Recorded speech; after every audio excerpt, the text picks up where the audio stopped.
Salut, c'est Maxime, j'espère que vous allez bien. Je suis super content de vous retrouver dans cette nouvelle vidéo, la Tissot PRX chronographe. C'est parti!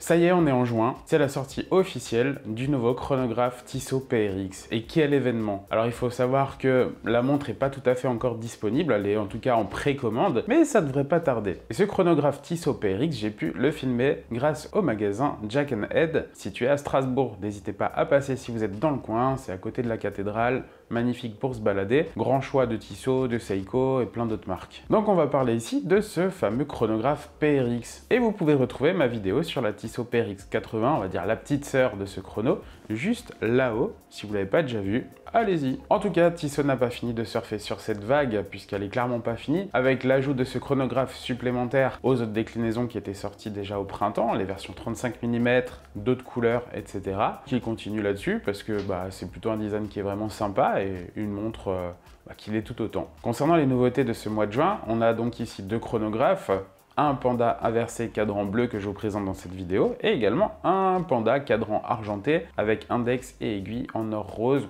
PVD. On a toujours la même inspiration pour le design très 70s, années 70. C'est franchement la recette gagnante qui fait que ce sont des modèles qui vont fonctionner et qui ont déjà fonctionné en tout cas depuis plus d'un an. Je vais pas parler de poule aux œufs d'or, mais c'est une recette clairement gagnante. Bon, si on a un design qui est certes ressemblant, on a des chiffres qui vont quand même être assez différents. Et on commence par la douloureuse, le prix, qui sera clairement moins accessible que la PRX 80, qui, je rappelle, a été lancée au prix de 650 €, qu'on retrouve maintenant à 690 €, contre 1795 € pour le chronographe. Je pense que du coup la cible va pas être la même, parce que pour la PRX 80 on avait un prix compétitif et accessible, mais là est-ce que les ventes seront au rendez-vous pour ce nouveau chronographe? Bon allez, on passe au test. Premier constat déjà, suite à ce rapide test, on a une différence de poids et de taille. On a quasiment 50 grammes de plus pour le chrono qui culmine à 184 grammes d'acier. C'est pas dérangeant selon moi si on a l'habitude de porter des montres imposantes et un peu lourdes, mais pour quelqu'un qui n'aurait pas l'habitude,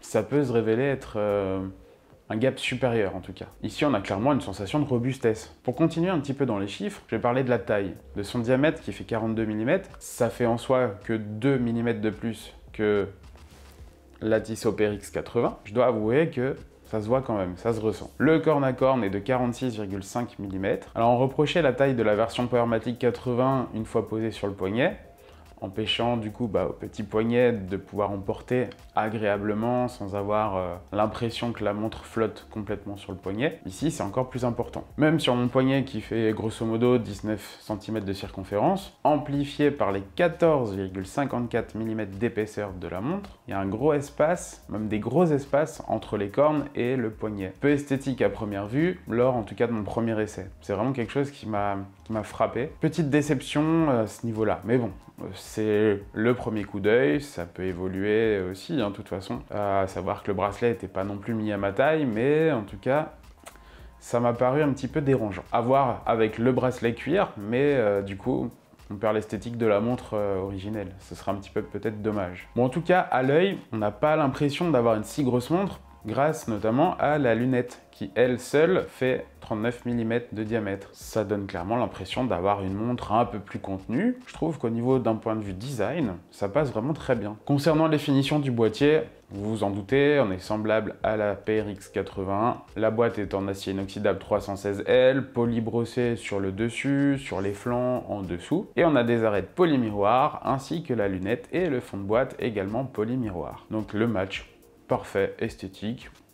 J'ai rien à dire là-dessus. Ce qui est cool en tout cas, c'est que forcément les finitions sont fidèles à ce qu'on attend d'une telle montre, et heureusement d'ailleurs. Que ce soit la boîte et le bracelet, on a vraiment un clone de la PRX 80, sauf évidemment le flanc droit de la montre. Sur cette partie, on va retrouver la couronne pourvue du logo T de Tissot. Elle est non vissée cette couronne, du coup l'étanchéité est relative à 100 mètres. Bien sûr, on évite de faire tout ce qui est sport nautique intense avec, mais on peut se laver les mains, on peut nager en surface, il n'y a pas de souci. C'est plutôt cool pour une montre chronographe avec des poussoirs de pouvoir être étanche à 100 mètres. C'est quand même confortable pour l'utilisation au quotidien. Bon point. Et donc cette nouveauté, c'est le chronographe, forcément. On a des boutons poussoirs rectangulaires, bien intégrés. C'est plutôt moderne en tout cas, je pense, et on a une sensation aussi de robustesse, parce parce que à défaut d'avoir des boutons poussoirs classiques, vous savez, un petit peu en forme de piston, là, on n'a pas peur de s'accrocher avec ou de les abîmer, hein. Le fonctionnement est classique, départ, arrêt avec le bouton poussoir du haut, remise à zéro avec celui du bas. J'ai trouvé qu'il fallait appuyer fermement pour les manipuler, du coup, il n'y a pas de risque de déclenchement intempestif. Voilà, c'est une question d'habitude.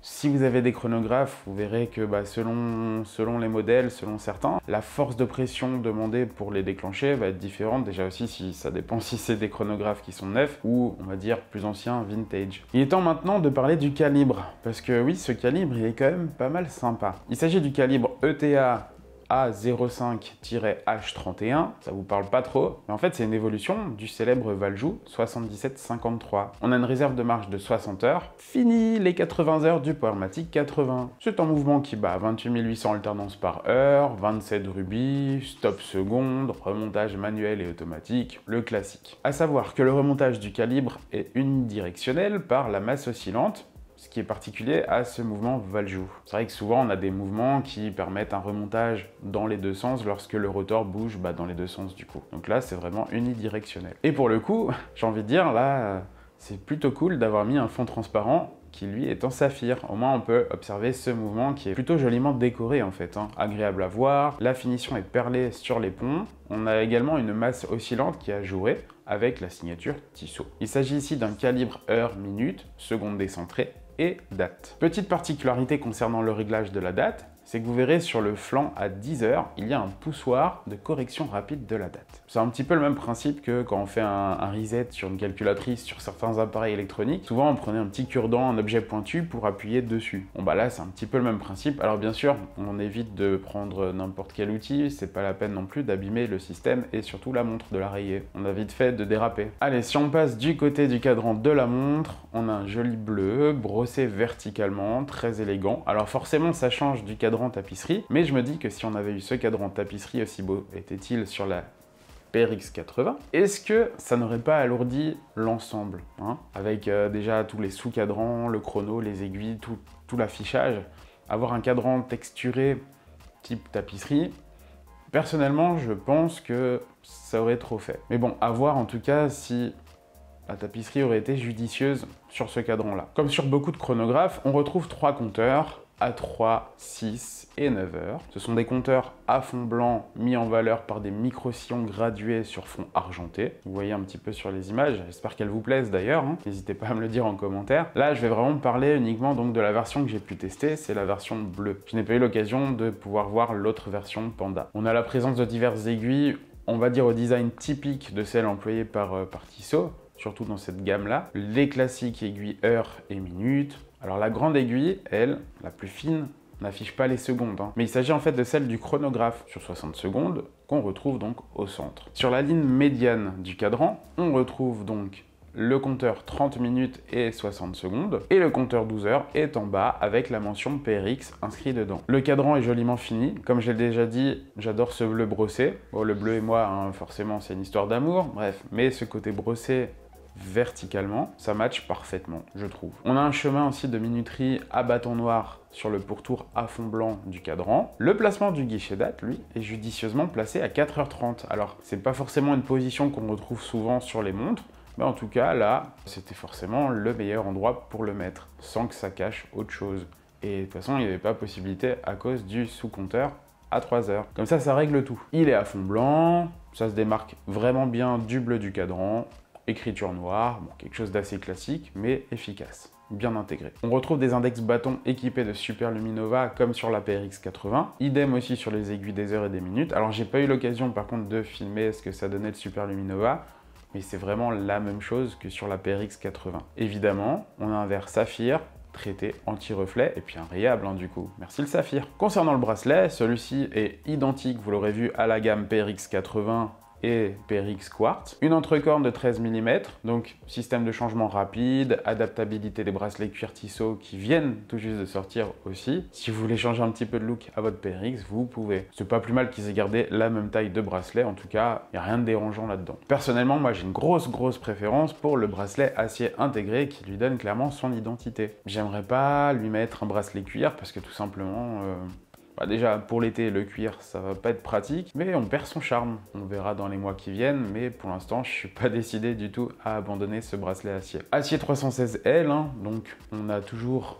cette alternance de poly-brossé, poly-miroir au niveau des maillons, des arêtes des maillons pour le polymiroir. La boucle fermoir papillon, très agréable à porter, rien à redire sur ce bracelet. Pour le réglage, on a des maillons, des demi-maillons, donc forcément ce sera peut-être pas millimétrique, mais en tout cas on arrive quand même à le régler relativement bien. Peu importe la version, les deux sont très jolis visuellement. Je préfère la version bleue parce que c'est juste une préférence de couleur, hein, rien de plus, mais la version blanche panda est vraiment très cool aussi. Donc peu importe laquelle des deux vous allez choisir, je pense que ce sera un bon choix. Par contre, très important, essayez-la avant de l'acheter. Ne faites pas l'inverse, vous risquez d'être déçu à cause de la taille et du rendu sur le poignet. Ce serait dommage. Un chrono qui ira du coup, on va dire très bien, sur les poignets des bûcherons. Sur les poignets de poulet, ça va être un petit peu compliqué. Sauf s'ils sortent un chrono en version 35 mm, et clairement ce sera pas ce Valjoux dedans. Le design est génial, ça...